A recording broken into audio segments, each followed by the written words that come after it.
ஆண்களுக்கு பிரச்சனை அதிகம் தான். ஆனா ஏன் நாங்க பொம்பளை பிள்ளைங்களை பத்தி பேசுறோம் தெரியுமா? அவங்களுக்கு இவங்களை விட பிரச்சனை குறைவு. ஆனா இவங்களுக்கு பிரச்சனைகளுக்கான தீர்வு இந்த சமூகத்தில் உண்டு. இந்த குழந்தைகளுக்கான, இந்த பெண்களுக்கான பிரச்சனைக்கான தீர்வு இனிமேல் தான் கண்டுபிடிக்கப்பட வேண்டும்.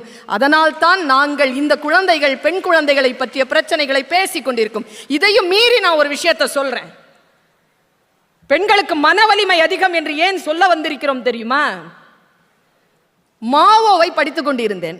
மாவோ இப்படி பேசுகிறான்: ஆணுக்கு ஒரு பிரச்சனைனா பெண்ணுக்கு 2 பிரச்சனை, ஆணுக்கு 2 பிரச்சனைனா பொண்ணுக்கு 3 பிரச்சனை, ஆணுக்கு 3 பிரச்சனைனா பொண்ணுக்கு 4 பிரச்சனை.